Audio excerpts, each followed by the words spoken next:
주부의 글을 보시면 상관관계, 인과관계 이런 글을 실어 놓았습니다. 인과관계라는 것은 원인과 결과의 관계입니다. 그러니까 이런 원인이 있어서 어떤 결과가 나왔을 때 이게 반드시 이 원인이다 이런 뜻이고, 상관관계라는 말은 어떤 결과가 있는데 그 상관은 있지만 반드시 그것이 원인이 아니다 그 말입니다. 이 개념은 우리의 건강 또 일상생활에서 많은 오해가 있는 그런 부분들이 있습니다. 여러분, 운동과 비만은 상관관계일까요? 인과관계일까요?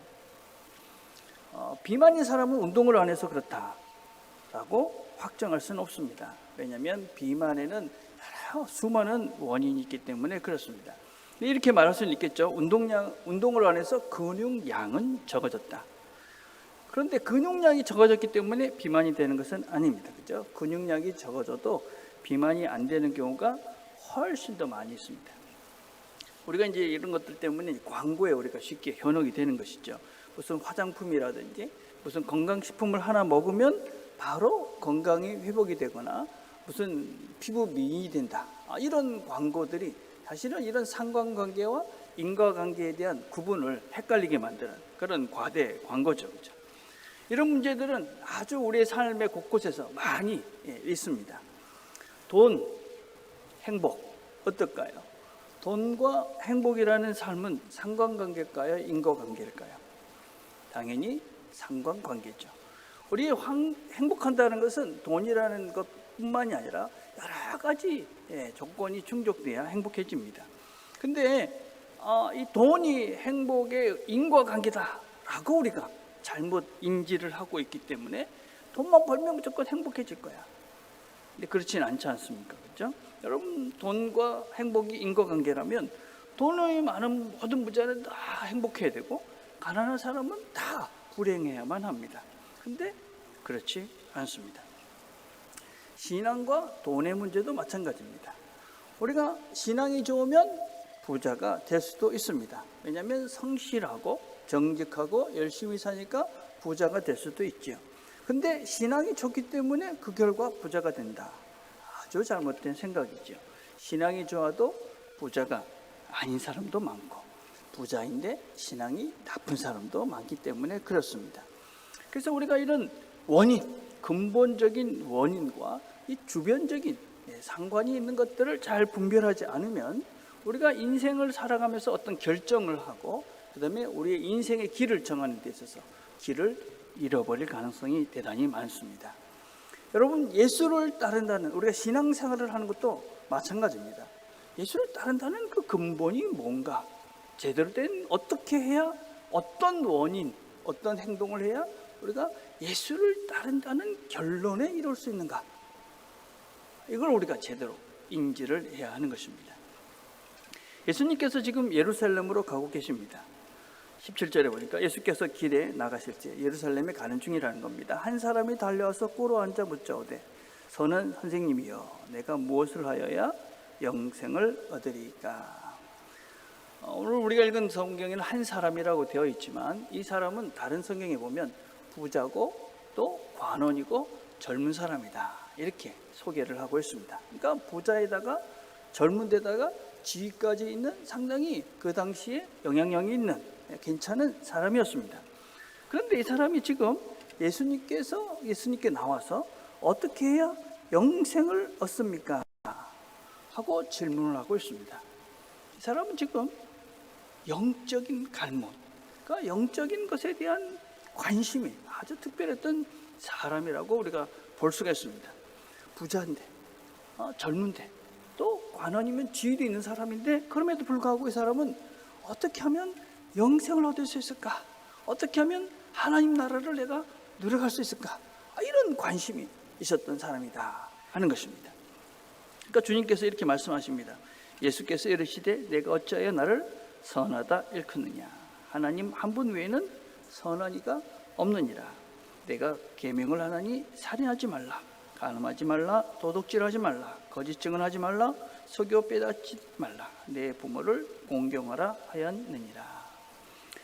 하나님은 선하시다. 이 선하다는 말은 그 당시의 언어를 이해하자면 기준이 된다 그런 뜻입니다. 유대인은 하나님은 선하시다. 그 말은 하나님이 기준이다 이 말입니다. 그래서 하나님은 옳고 그름의 기준이다. 좋고 나쁘고의 기준이다. 바르고 틀림의 기준이다. 이게 하나님은 선하시다. 그래서 하나님 한 분 외에는 선한 분이 없다. 그러니까 하나님만이, 그분이 말씀하신 것만이 기준이다.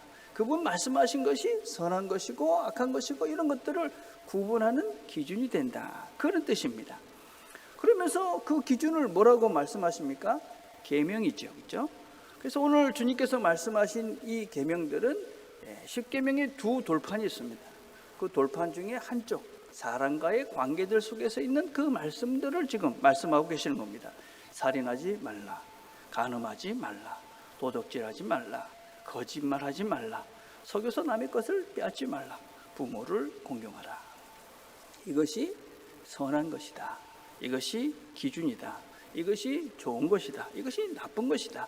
그런 기준이 바로 이것이다. 이렇게 하는 것이 선한 것이다. 이건 모든 사람들의 기준이죠. 하나님을 알던, 하나님을 모르던 이런 삶을 살아야 옳다, 바르다, 좋다. 그런 뜻입니다. 이 기준대로 삶을 살지 않으면 틀린 것이다, 좋지 않은 것이다, 행복한 삶을 살 수 없다. 그러면 이렇게 살면 구원받지 못합니까? 인과는 아니지만 상과는 있다고 할 수 있습니다. 옛날에는 우리가 이 벌레 먹은 이런 복숭아를 이렇게 먹었습니다. 그렇죠? 왜냐하면 벌레 먹은 복숭아가 달기 때문에 벌레가 먹는다. 근데 이런 근자에는 이런 과일을 먹으면 안 된다.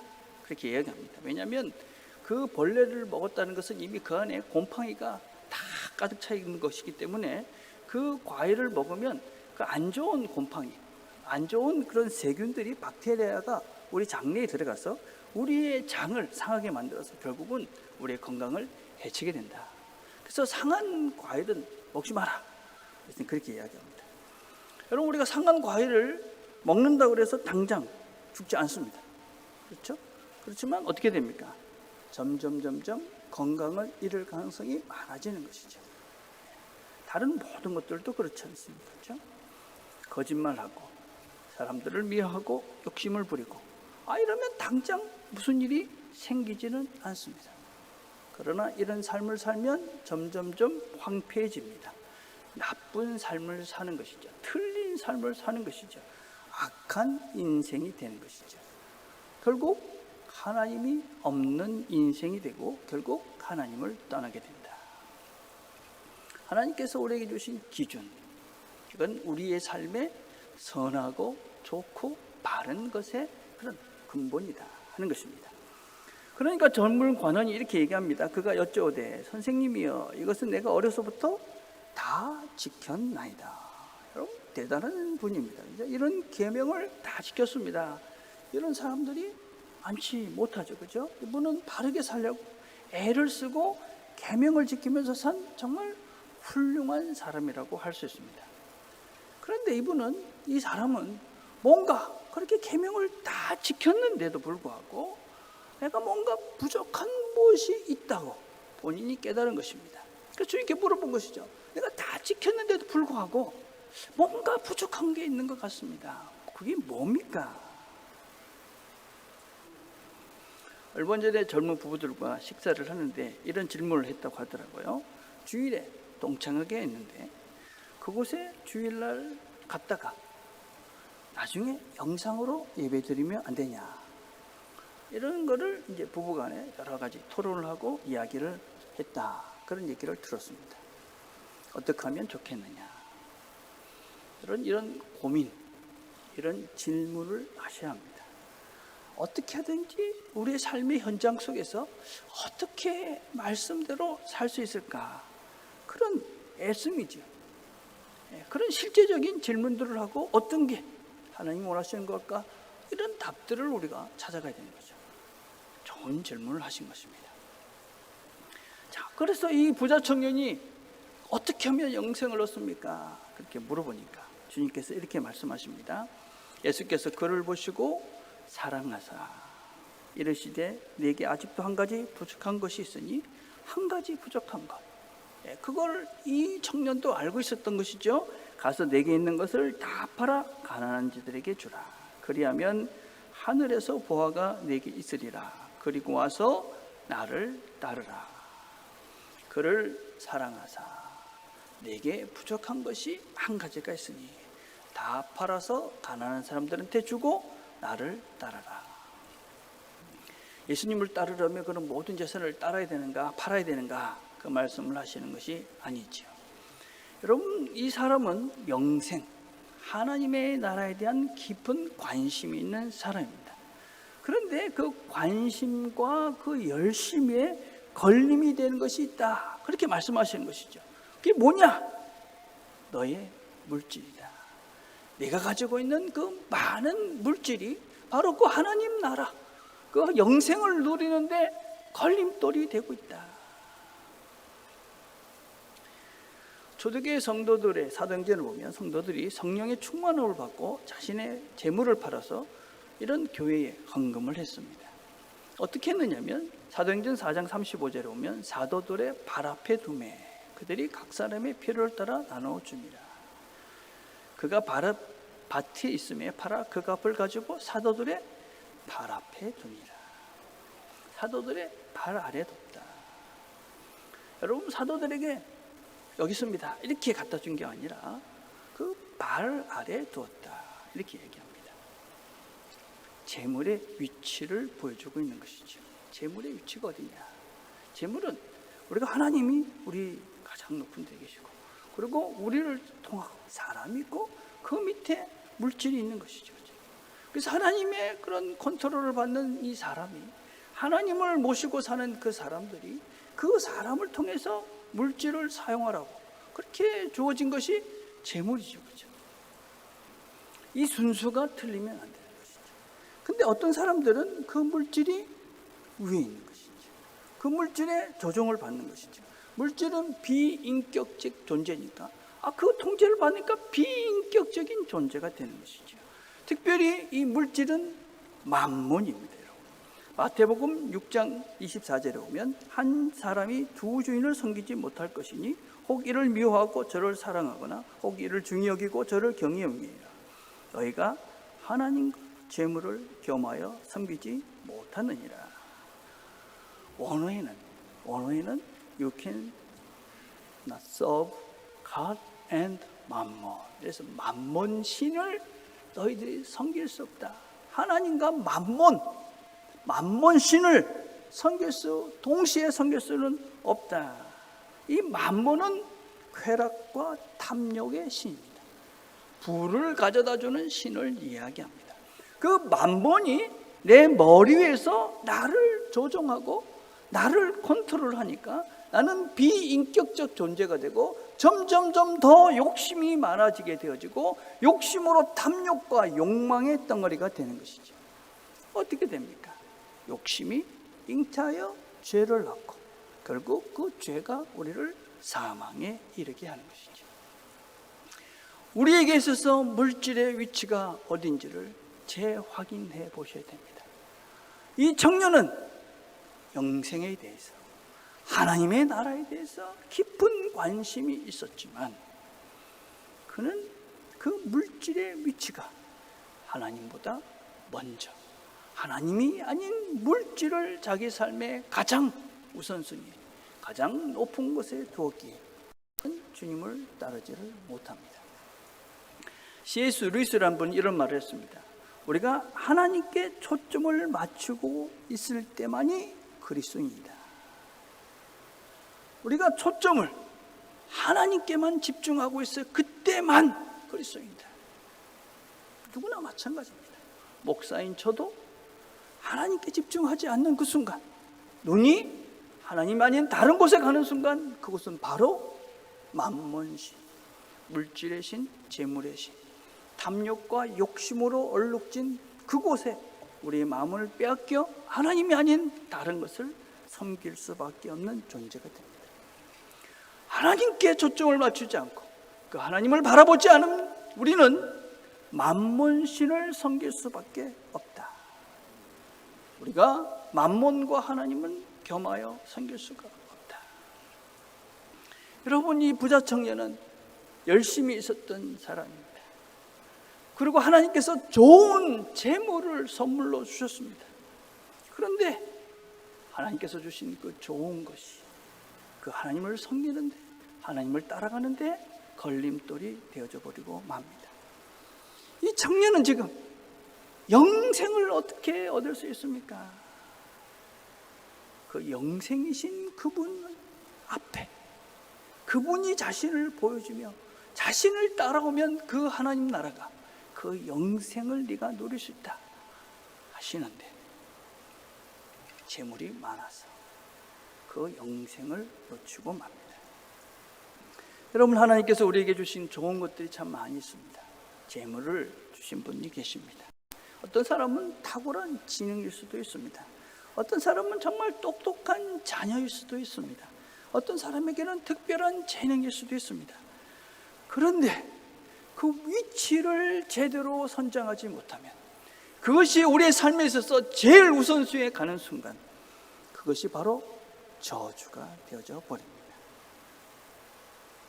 하나님을 놓치고 비인격적 존재가 되며 탐욕과 욕심으로 자기를 황폐하게 만들어버리는 우리의 삶을 죽음으로 이끄는 도구가 되고 맙니다.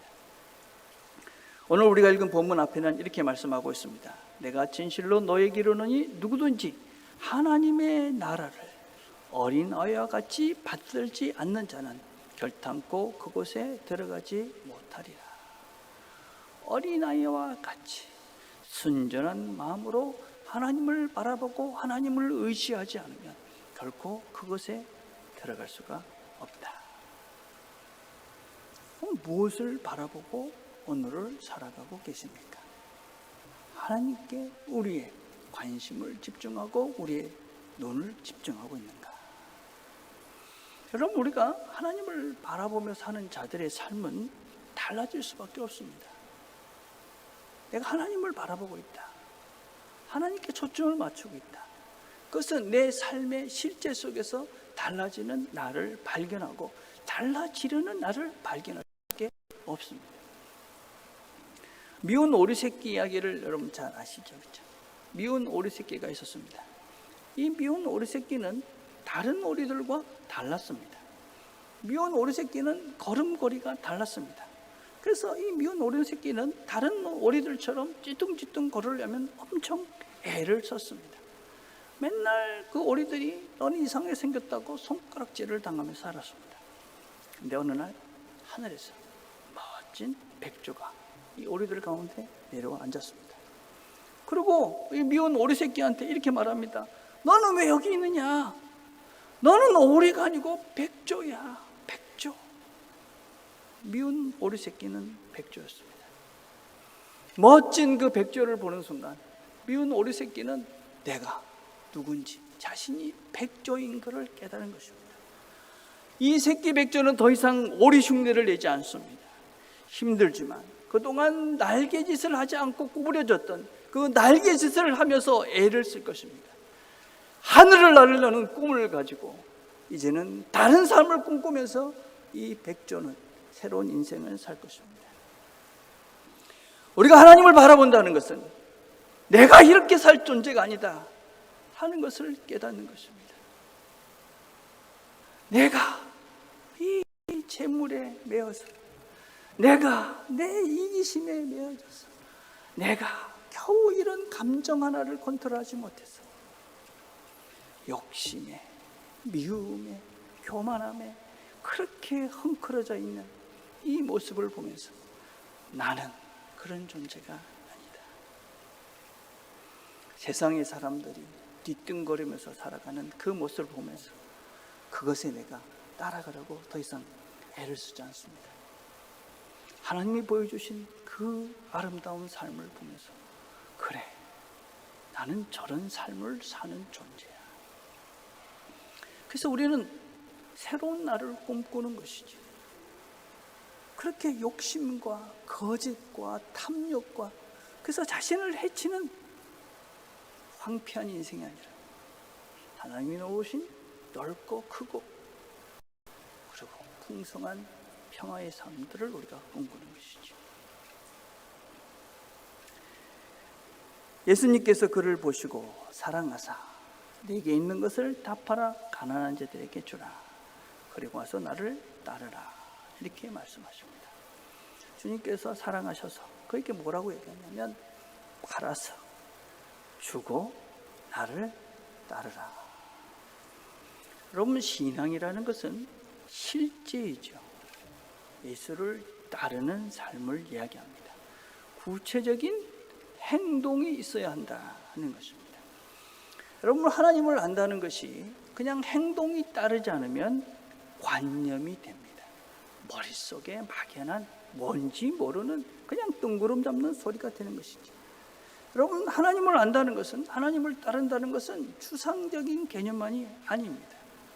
실제적인 삶이고 그것은 구체적인 행동을 통해서 완성이 되는 것입니다.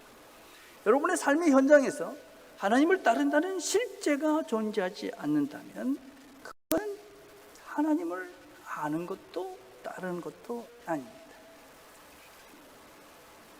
주님께서 그를 사랑하사 팔아서 주고 따르라고 말씀하십니다. 그것은 지금 내가 주님께서 원하시는 것 있기 때문에 포기하고 그리고 그것을 접고 주님의 뜻대로 살아가는 것입니다. 여러분, 그거는 내가 합니다. 또 너도 합니다. 우리가 우리의 삶에 있어서 무엇을 기준으로 하고 무엇을 따라서 살아가고 있는가 하는 것은 내 삶의 실제 속에서 보여지는 것입니다. 근데 그거는 나도 알고 너도 아는 것이죠. 주일에 동창회 가고 나중에 영상으로 예배를 드리면 되지 않겠습니까? 저는 그런 질문을 하시는 분에게 꼭 그렇게 해보시라고 권하고 싶습니다. 주일에 동창회 가보시고 그리고 나중에 예배를 드려보십시오. 진심입니다. 그렇게 꼭 해보십시오. 그리고 자신을 꼭 잘 살펴보십시오. 과연 예배를 잘 드릴 수 있었는가? 그리고 내가 왜 예배를 드리지? 다시 한번 질문을 해보십시오. 숙제인가? 습관인가? 아니면 그냥 해야 되는 그런 시간인가? 아니면 나에게 기쁨인가? 즐거움인가? 왜 주일 예배를 정한 시간에 드려야 되는지 그것들을 생각하시면서 내 삶의 기준은 무엇인가? 내 삶의 기준으로 삼고 있는 그 실제, 내가 하나님을 기준으로 삼고 있다는 그 실제를 나는 무엇으로 증명하며 보이며 살고 있는가? 이런 질문들을 하시고 꼭 스스로 답을 찾아가시기를 바랍니다. 저는 제가 오늘도 이렇게 양복을 넥타이를 안 맨 이유는 좀 더 우리가 자유로운 신앙생활을 여러분들이 하셨으면 좋겠다. 그런 마음이 저는 아주 간절합니다. 신앙은 자유입니다.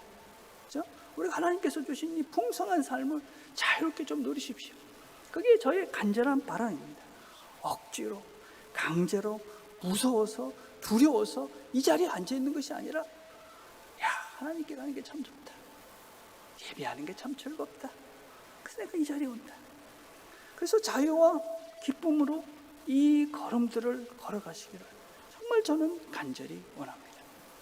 그래서 여러분들이 어딜 가시나 장소에 구애받지 마시고 시간이 되면 예배를 드리시고 그 장소에서 하나님을 만나시고 또 그곳에서 함께 드리는 분들과 함께 교제하며 하나님의 나라의 풍성함들을 다양하게 경험하시는 것, 그거는 나쁘거나 틀리거나 잘못된 것이 결코 아닙니다. 그렇게 하셔도 괜찮습니다. 근데 이건 또 잘 들으셔야 될 다른 부분이 있습니다. 이건 조금 다른 관점에서 생각해야 할 부분은 분명히 있습니다. 저는 이런 자유로움과 여러분들이 그런 편안한 신앙생활하는 것이 나쁘진 않다고 생각합니다. 그러나 교회의 리더가 되는 것은 조금 다른 문제입니다. 교회의 리더가 된다, 교회의 직분자가 된다는 것은 공동체에 대한 책임과 의무가 많이 있는 것입니다. 그래서 우리가 교회의 리더가 된다는 것은 즐겁게 이 책임과 의무를 감당하는 것입니다. 직분이 된다, 직분자가 된다. 여러분, 그것은 이 공동체에 대한 내가 책임을 많이 지겠다, 그것이죠. 그죠? 여러분들이 어쩌다가 다른 곳에 가서 예배드리는 건 전혀 문제가 되지 않습니다. 그럼 나는 편안하게 신앙생활을 이렇게 하고 싶다, 어디 가서나 이렇게 편안하게 하고 싶다, 여러분 괜찮습니다. 그죠? 웬만한 일이 생기면 그런 다른 데 가서 예배드릴 수 있다고 생각합니다. 그러나 그것과 우리 부산 남교회의 직분자가 되는 것은 좀 다른 것입니다. 리더는 책임 있는 사람이고 그 사람은 사람에 대한 책임이 있는 것입니다. 교회 직분자가 된다는 것은요, 사람을 돌보는 일을 내가 하는 것이죠. 그렇죠? 예배에 단지 참여하는 것이 아니라, 여러분 직분자가 되고 직분을 가졌다는 분들은 예배에 참여하는 것 이상의 의미를 가지셔야 됩니다. 내 자신만이 아니라 이 공동체에 함께하는 사람들에 대한 책임입니다. 그 사람들을 돕는 것이고 그 사람들을 섬기는 마음으로 이 자리에 앉아 계셔야 합니다. 믿음이 약한 자들을 보시고 여러분들이 그들을 위해서 중보하시는 마음으로, 여러분들이 설교를 잘 안 듣는 분들이 계시면 그분들을 위해서 여러분들이 마음을 다해서 그분들을 위해서 중보하는 마음으로 이 자리가 그냥 나 혼자만의 자리가 아니라 이 공동체가 하나님 앞에서 어떻게든지 바르게 서야 되겠다는 간절한 마음과 책임을 가지시고 거룩한 부담감을 가지시고 이 자리를 지키시는 분들이 직분자가 되시는 것입니다. 억지로 하지 않으셔도 됩니다. 신앙이 생기면, 또 교회에 대한 사랑이 생기면, 사람들을 사랑하게 되면, 섬기고자 하는 마음이 되면 자연스럽게 서서히 이 예배 자리가 소중하게 귀하게 여기고 그 사람들을 소중히 여기는 마음으로 이 자리를 지키게 되는 것입니다. 그 사람들이 교회의 리더, 교회의 직분자가 되는 것이죠. 하나님을 따른다는 것은 내 기준으로, 내 판단으로 내가 원하는 것을 끝까지 고집하며 가는 것이 아닙니다. 하나님을 따른다는 것은 내 기준을 하나님의 말씀으로 바꾸는 것이죠. 난 동으로 가고 싶습니다. 그렇지만 하나님께서 서러 가기 때문에 서는 것이죠. 내가 하고 싶은 것이 많이 있지만 하나님 말씀이 그건 아니라 하니까 멈춰 서는 것입니다. 부자 청년이 예수님께서 내 재물을 다 팔아서 다 주고 나를 쫓으라, 그래서 하늘에 보화를 쌓아라, 이렇게 말씀하십니다. 왜 그렇게 말씀하시는가? 사랑하시기 때문에 그렇습니다. 사랑하시기 때문에. 우리의 신앙의 여정들 속에서 하나님의 말씀이, 하나님께서 우리에게 주시는 이 하나님의 말씀은 우리를 사랑하시기 때문에, 우리를 사랑하시기 때문에 우리에게 이 말씀을 주시고 이 길을 가라고, 하늘의 보화를 쌓는 삶을 살라고 이 말씀을 주시는 것이죠. 왜 재물을 팔고 주님을 따르라고 그럽니까? 주님이 책임지실 것이다, 그 말씀입니다. 예수님을 우리의 삶의 제일 앞에 놓고 그 주님을 따라가게 되면, 그 말씀에 순종하게 되면 하나님이, 내가 하나님이신데, 내가 너희들을 사랑하는데 내가 책임진다. 거짓말하지 마라, 도둑질하지 마라, 가늠하지 마라, 살인하지 마라, 부모를 공경해라, 진실하라, 욕심을 버려라, 순결하라, 용서해라, 사람을 존중하면서 살아라. 그런 실제적인 삶을 살아내는 것이 그분의 말씀을 믿는 것이죠. 당장의 내 이익과 내 즐거움과 내 원함이 있지만 하나님 말씀이, 나를 사랑하시는 그 하나님께서, 이 세상의 모든 것들을 갖고 계신 그분께서 나에게 괜찮다, 그냥 내 말을 따르라.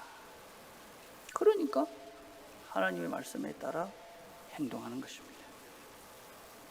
그래서 하나님께서 나를 사랑하시는 그분이 나를 믿고 따르면 내가 내게 책임진다, 그렇게 말씀하시니까 우리가 믿음을 가지고 용기를 내서 내 욕심과 이기심과 내 욕망과 탐욕과 이런 더러운 거짓된 것들을 버리고 내 고집과 내 신념들과 내 이런 하나님이 원하지 않는 것들을 기꺼이 내려놓고 주님의 말씀에 순종하는 것이죠. 나를 누구보다도 사랑하시는 그 하나님께서, 그 주님께서 걱정하지 말고 근심하지 말고 주님을 따르라 말씀하십니다. 주님께 우리의 초점을 맞추고 그 주님을 잘 따라가시는 이 한 주가 되기를 간절히 바라겠습니다. 기도하겠습니다. 하나님 아버지, 참 감사합니다. 우리가 선한 삶이 무엇인지 알게 해주셔서 감사합니다. 하나님의 나라가 영생의 길인지 무엇인지 알게 하시고 그 길 걷게 하시니 감사합니다. 우리에게 주신 이 새로운 한 주도 우리 주님만 잘 바라보고 선한 삶, 영생의 삶을 잘 살아가는 우리 모두가 되도록 성령님 우리 가운데 함께 하시고 우리 가운데 충만케 해 주시옵소서. 예수님의 이름으로 기도드립니다. 아멘.